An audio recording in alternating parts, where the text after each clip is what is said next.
2023년 3월 10일 금요일 실리콘밸리의 한 스타트업 CEO가 점심 뒤 계좌를 확인하는 순간 세상이 뒤집혔습니다. 아침에 분명 50억이 찍혀 있었는데 몇 시간 만에 은행이 문을 닫았고 돈은 그대로인데 손이 닿지 않았습니다. 이것이 현대판 뱅크런입니다.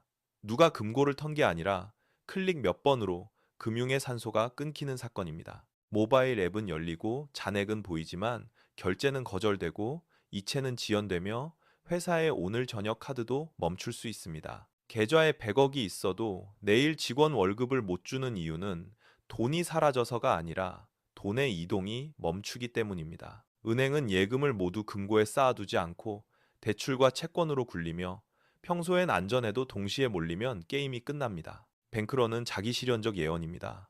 위험하다는 소문이 퍼지는 순간 사람들은 남보다 1초라도 먼저 빼려 합니다. 1997년엔 인터넷도 스마트폰도 없었지만 지금은 단톡과 트위터 메시지 하나가 수십 조를 움직이는 시대입니다. 2023년 SVB는 손실 발표 뒤 하루 만에 대규모 인출이 발생했고 48시간 만에 은행이 무너지는 속도를 보여줬습니다. 그러니 현금부터 사라지겠지 라고 생각하면 반은 틀립니다. 현금보다 먼저 증발하는 것은 시스템에 대한 믿음입니다. 오늘 영상은 뱅크런이 터지면 무엇이 먼저 막히는지 실제 국가 사례를 따라 시간 순서대로 7단계를 보여드리겠습니다. 끝까지 보면 공포에 휘둘려 손해보는 사람과 차분히 준비해 피해를 줄이는 사람의 차이가 어디서 갈리는지 보입니다. 먼저 우리는 그리스의 뱅크 홀리데이를 떠올려야 합니다. 휴일이 아니라 거래가 멈춘 날이었고 시민은 ATM에 섰습니다. 하루 60유로 제한이 걸리자 통장에 돈이 있어도 쓸 수 없었고 해외 송금은 중단되며 여행객의 카드도 멈춰버렸습니다. 더 무서운 건 산업이었습니다. 농부는 현금을 원하지만 유통업자는 현금이 없어 거래가 멈추고 핵심 공급망이 마비됩니다. 키프로스에서는 인출 한도가 더 낮아졌고 큰 예금에는 부담이 얹히며 내 돈인데도 마음대로 못 쓰는 공포가 퍼졌습니다. 레바논은 위기가 길어지며 달러 계좌도 묶였고 사람들은 병원비와 생계를 위해 은행 문 앞에서 절박해질 수밖에 없었습니다. 선진국이라고 안전한 것도 아닙니다. 네트워크가 촘촘할수록 충격은 더 빨리 번지고 클릭 공포가 도시에 퍼집니다. 한국도 연결성이 강합니다. 환율이 오르면 수입 물가와 금리가 흔들리고 부동산과 가계부채가 연쇄로 압박을 받습니다. 그래서 준비는 위기가 터진 그날이 아니라 오늘 시작해야 합니다. 지금부터 첫 번째로 사라지는 것을 함께 보겠습니다. 첫 번째로 가장 빨리 사라지는 것은 ATM 현금입니다.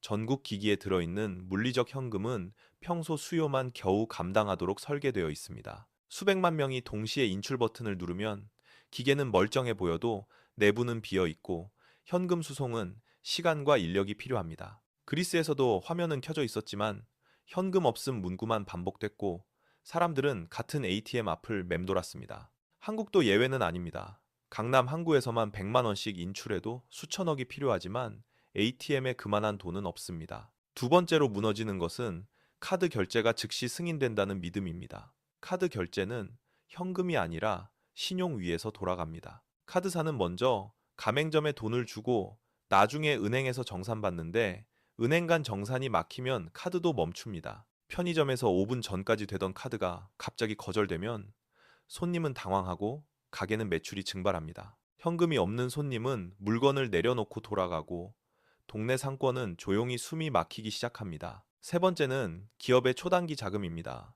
기업은 하루짜리 돈을 빌려 오늘을 버티고 내일 갚는 구조로 움직입니다. 콜 시장이 얼어붙으면 금리는 급등하고 돈이 있어도 빌릴 수 없어 월급과 납품 대금이 밀리기 시작합니다. 월급날을 앞둔 중소기업 사장은 직원들 앞에서 고개를 숙이며 지급 연기를 말할 수밖에 없습니다. 그 순간부터 가게의 소비는 줄고 또 다른 기업의 매출이 감소하며 연쇄적인 정체가 시작됩니다. 네 번째로 흔들리는 것은 외화 환전의 정상 가격입니다. 위기 때 환율은 숫자가 아니라 공포로 움직입니다. 환전 스프레드는 순식간에 벌어지고 수입업자는 하루 사이 수천만 원의 추가 비용을 떠안게 됩니다. 달러를 못 사면 물건이 들어오지 않고 사면 마진이 사라지는 선택지 없는 상황에 몰립니다. 다섯 번째는 수입 생필품 재고입니다. 해외 송금이 막히면 식량과 원자재, 의약품부터 흔들립니다. 마트 진열대가 비기 시작하면 사람들은 불안해지고 사재기는 공급을 더 빠르게 말려버립니다. 빵값과 라면값이 오르는 것은 단순한 가격 문제가 아니라 금융 정체가 생활로 번진 신호입니다. 여섯 번째는 급여와 정산 시스템입니다. 대부분의 소득은 이체로 들어오기에 지연은 곧 생활의 공백입니다. 프리랜서와 자영업자는 며칠의 지연만으로도 월세와 카드값 앞에서 바로 벼랑에 서게 됩니다. 일곱 번째이자 가장 치명적인 것은 내일도 평소와 같을 것이라는 확신의 붕괴입니다. 뱅크런의 본질은 경제가 아니라 심리입니다. 사람들은 어제까지 은행을 믿었지만 의심이 생기는 순간 행동은 계산이 아니라 공포로 바뀝니다. 남보다 조금이라도 늦으면 손해볼 것 같다는 생각이 집단적인 이동을 만들어 시스템을 실제로 멈춥니다. 그리스 시민들은 유로가 하루아침에 다른 화폐로 바뀔까 두려워했고, 레바논 사람들은 통화 가치가 증발하는 걸 직접 봤습니다. SVB 고객들은 트위터 메시지 하나에 수십 조를 움직였고, 그 속도는 중앙은행의 대응보다 빨랐습니다. 확신이 무너지면 합리적인 판단은 사라지고 평소엔 하지 않을 선택을 모두가 동시에 하게 됩니다. 직장인 김민수 씨처럼 통장에 1억이 있어도 카드가 막히는 순간 숫자는 의미를 잃고 불안만 남습니다. ATM 줄에 서 있는 동안 사람들은 같은 질문을 반복합니다. 정말 괜찮은 걸까? 아니면 이미 늦은 걸까? 문제는 돈의 총량이 아니라 속도입니다. 동시에 움직이려는 순간 금융은 가장 약한 고리부터 멈춥니다. 뱅크런은 도둑이 아닙니다. 도시 전체의 산소를 서서히 빼앗아 일상을 질식시키는 현상입니다. 숨이 막히기 시작하면 소비가 줄고 가게가 닫히며 회사는 비용을 줄이기 위해 사람부터 줄입니다. 한국이 특히 민감한 이유는 구조적 약점보다 연결성이 너무 강하기 때문입니다. 환율이 오르면 수입 물가가 오르고 물가가 오르면 금리를 올릴 수밖에 없습니다. 금리가 오르면 부동산이 흔들리고 부동산이 흔들리면 금융기관의 대출 자산이 동시에 압박받습니다. 가계부채가 많은 사회에서는 작은 충격도 소비 위축과 실업으로 빠르게 번집니다. 하나가 흔들리면 다섯 개가 같이 흔들리는 구조, 이것이 도미노 경제입니다. 그래서 한국의 위험은 취약함이 아니라 너무 촘촘하게 연결된 안정성에 있습니다. 연결은 평소엔 효율이지만 공포 앞에서는 속도를 증폭시키는 통로가 됩니다. 2025년 말 환율이 1,500원을 넘을 수 있다는 경고가 나오는 이유도 이 연결 구조 때문입니다. 지금부터는 숫자가 아니라 우리 일상 속 사람들의 이야기로 이 연결이 어떻게 작동하는지 보겠습니다. 35살 직장인 김민수 씨는 판교 IT 기업에 다니며 통장 속 1억 원은 평생 처음으로 모은 아파트 계약금이었습니다. 금요일 저녁 뉴스를 켜자 은행 유동성 위기라는 자막이 흘렀고 그는 설마하며 저녁 식사를 하러 집을 나섰습니다. 식당에서 카드를 내밀었지만 단말기에는 승인 거부가 떴고 민수 씨는 그제야 몸으로 이상함을 느꼈습니다. 근처 ATM으로 달려갔지만 이미 수십 명이 줄을 섰고 3시간을 기다린 끝에 현금 부족 안내를 보게 됩니다. 토요일 아침 모바일 뱅킹 앱을 열어 이체를 시도했지만 화면에는 일시적 지연이라는 문구만 반복됐습니다. 부동산 중개사의 전화는 더 날카로웠습니다. 계약금은 언제 들어오냐는 질문에 민수 씨는 대답하지 못했습니다. 통장에는 분명 1억이 있지만 단 한 푼도 쓸 수 없는 상황이 숫자와 현실이 다르다는 공포를 보여줍니다.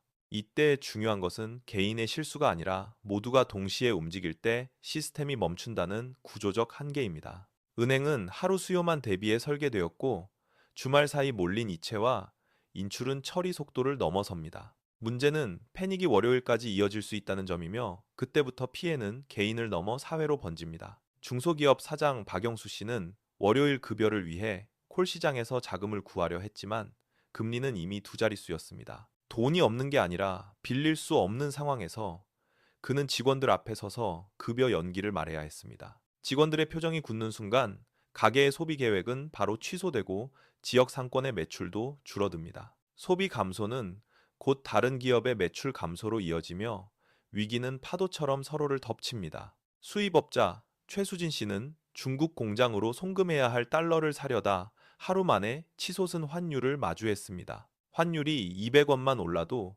수천만 원의 추가 비용이 발생해 거래를 멈추거나 손해를 감수해야 했습니다. 이렇게 금융의 작은 막힘은 곧 물류와 무역을 멈추게 하고 실물 경제의 숨통을 조입니다. 마트 점장 이경미 씨는 아침 출근과 동시에 텅 빈 라면 코너를 보고 사재기가 시작됐음을 직감했습니다. 물건이 없는 이유를 설명해도 고객들은 화를 냈고 돈이 있어도 살 수 없는 상황이 반복됐습니다. 이 장면들은 위기가 숫자에서 끝나지 않고 우리의 하루를 어떻게 바꾸는지 보여줍니다. 이제 시선을 한 가정으로 옮겨보겠습니다.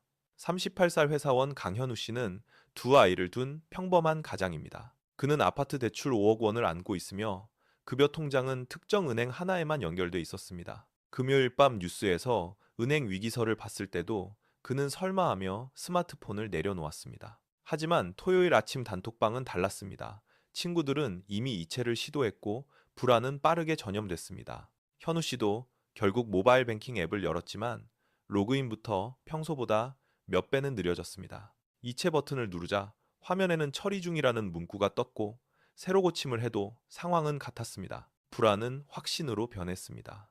혹시 진짜 문제가 생긴 건 아닐까라는 생각이 머리를 떠나지 않았습니다. 그는 아내에게 말하지 않은 채 밤새 휴대폰을 확인하며 시간을 보냈습니다. 다음 날 아침 ATM으로 달려갔지만 이미 긴 줄이 늘어서 있었고 사람들의 표정은 굳어 있었습니다. 1시간 넘게 기다린 끝에 겨우 인출한 돈은 500만 원.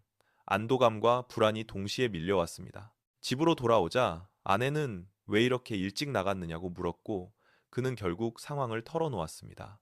가족의 얼굴이 굳는 순간 숫자로만 보이던 위험이 생활의 공포로 바뀌었습니다. 오후 들어 모바일 뱅킹은 다시 열렸고 그는 전액 이체를 신청하며 한숨을 내쉬었습니다. 하지만 처리에는 며칠이 걸린다는 안내가 떴고 그 사이 무슨 일이 생길지 알 수 없었습니다. 토요일 저녁 속보는 더 잔인했습니다. 해당 은행은 월요일까지 영업 중단을 발표했습니다. 예금자 보호는 약속됐지만 언제 돌려받을지는 아무도 장담하지 못했습니다. 월요일은 급여일이었습니다. 회사 단톡방에서는 월급이 들어오느냐는 질문이 쏟아졌습니다. 급여가 지연되면 대출 이자와 카드값부터 막히고 평범한 가게는 즉시 흔들립니다. 현우 씨 가족에게 위기는 투자 실패가 아니라 월요일 아침의 생활 문제였습니다. 이처럼 뱅크런은 뉴스 속 사건이 아니라 어느 집 거실에서나 시작될 수 있습니다.